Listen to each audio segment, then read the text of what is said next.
नमस्कार दोस्तों। अगर मैं आपसे कहूं कि भारत की मिट्टी में उगने वाला एक साधारण सा पौधा जिसे लोग बेकार की घास फूस समझकर उखाड़ कर फेंक देते हैं, लेकिन आयुर्वेद में किसी वरदान से कम नहीं माना गया है। जी हाँ दोस्तों, हम बात कर रहे हैं ब्राह्मी की, जिसे मॉडर्न साइंस में ब्रेन बूस्टर के नाम से जाना जाता है। दोस्तों, इसे अलग अलग स्थानों पर अलग अलग नामों से जाना जाता है। ब्राह्मी को संस्कृत में ब्राह्मी, सूरमा, ब्रह्मचारिणी, शारदा इत्यादि नामों से जाना जाता है। दोस्तों, क्या आप भूलने की समस्या से परेशान रहते हैं? क्या पढ़ाई में मन नहीं लगता, तनाव सा रहता है या दिमाग हमेशा थका थका सा महसूस करता है? दोस्तों, आपकी स्मरण शक्ति कमजोर हो गई है, यानी कि चीजों को बार बार भूल जाते हैं। कितना भी पढ़ लो कुछ भी याद नहीं रहता है, एकाग्रता नहीं रहती है, दिमाग की कार्य क्षमता कमजोर हो गई है, तनाव, नींद जैसी समस्याओं से आप परेशान हैं। दोस्तों, आज के इस वीडियो में हम जानेंगे कि ब्राह्मी की सही पहचान कैसे करें, यह कहाँ मिलती है, इसके पारंपरिक उपयोग क्या है, इसे कैसे लोग इस्तेमाल करें, किन बातों का ध्यान रखना चाहिए और आखिर क्यों आज भी आयुर्वेद में इतना महत्व माना जाता है। इसीलिए वीडियो को आखिर तक जरूर देखिए, क्योंकि वीडियो के अंत में मैं ब्राह्मी की ऐसी बातें बताने वाला हूँ जो आपको पहले से शायद ही पता होंगी।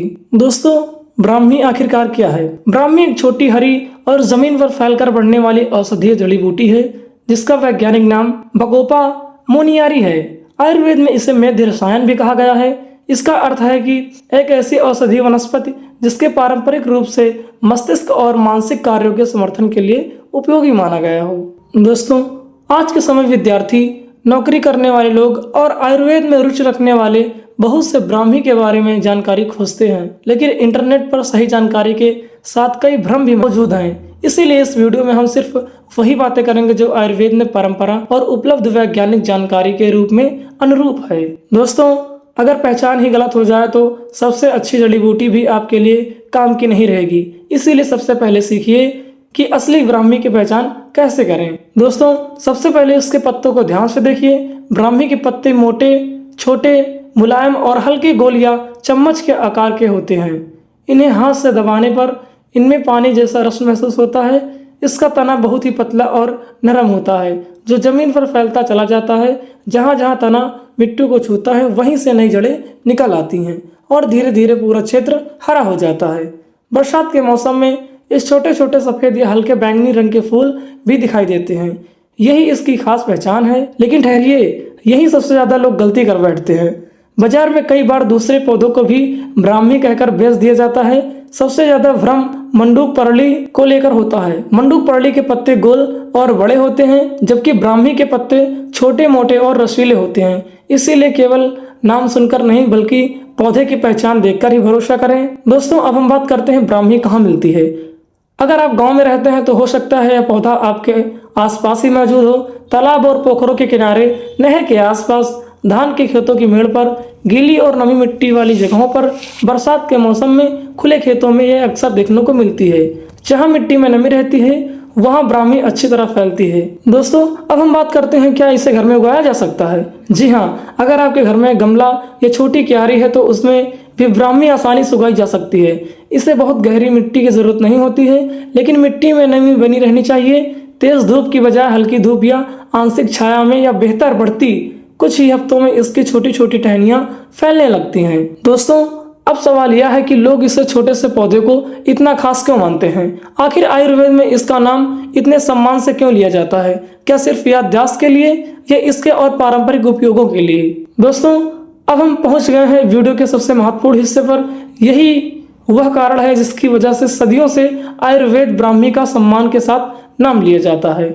लेकिन ध्यान रखिए, कोई भी पौधा चमत्कार नहीं करता। सही पहचान, सही मात्रा और सही तरीका सबसे जरूरी होता है। दोस्तों, अब हम बात करते हैं ब्राह्मी के ऐसे 5 उपयोगों के बारे में जो आपको पहले से पता नहीं होंगे।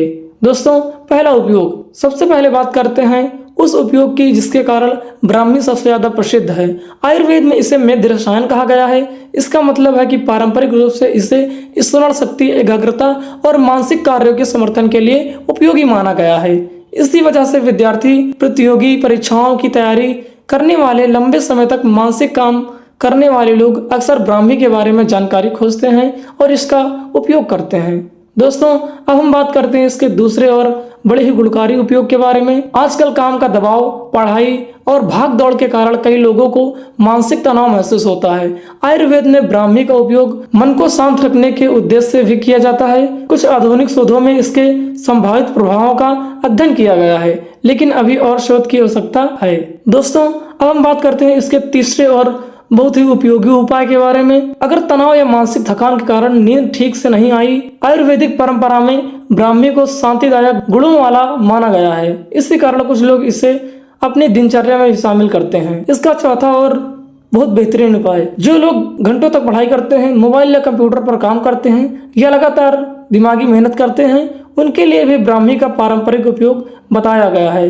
इसे तुरंत ताकत देने वाली जड़ी बूटी नहीं है, बल्कि लंबे समय से उपयोग की जाने वाली आयुर्वेदिक वनस्पति माना जाता है। दोस्तों, अब हम बात करते हैं इसके पांचवें उपयोग के बारे में। आयुर्वेद के अनुसार उम्र बढ़ने के साथ मानसिक क्षमता का ध्यान भी रखना जरूरी होता है। इसीलिए ब्राह्मी को ऐसे पौधों में गिना जाता है जिनका उपयोग लंबे समय से इस उद्देश्य के लिए किया जाता रहा है।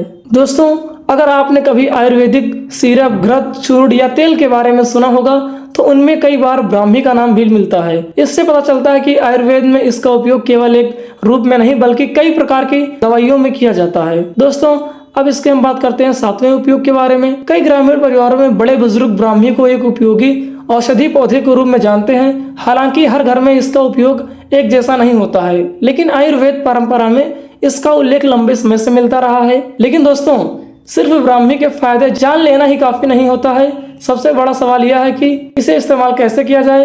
ताजी पत्तियां खानी चाहिए या रस पीना चाहिए, चूर्ण लेना चाहिए या बाजार में मिलने वाली दवा। अगर तरीका गलत हुआ तो लाभ की उम्मीद भी गलत हो सकती है। दोस्तों, अब हम बात करते हैं ब्राह्मी का उपयोग कैसे किया जाए, किन लोगों को सावधानी रखनी चाहिए।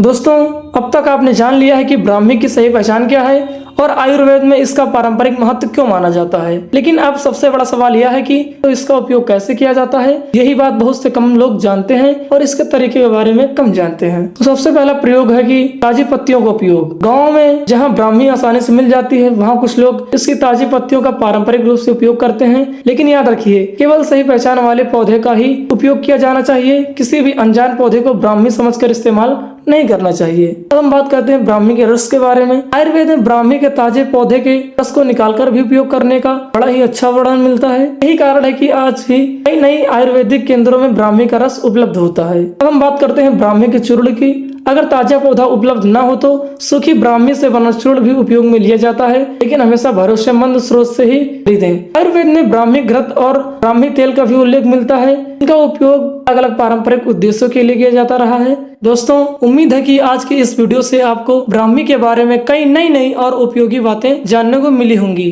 दोस्तों, अगर आपको हमारी यह जानकारी पसंद आई हो तो इस वीडियो को लाइक करें और अपने परिवार व दोस्तों के साथ शेयर करें। और ऐसी ही देसी पौधों, आयुर्वेदिक जड़ी बूटियों और घरेलू स्वास्थ्य संबंधी भरोसेमंद जानकारी के लिए हमारे चैनल देसी हेल्थ टिप्स एंड केयर को भी सब्सक्राइब करें और साथ ही बेल आइकन को जरूर दबाएं, ताकि हमारी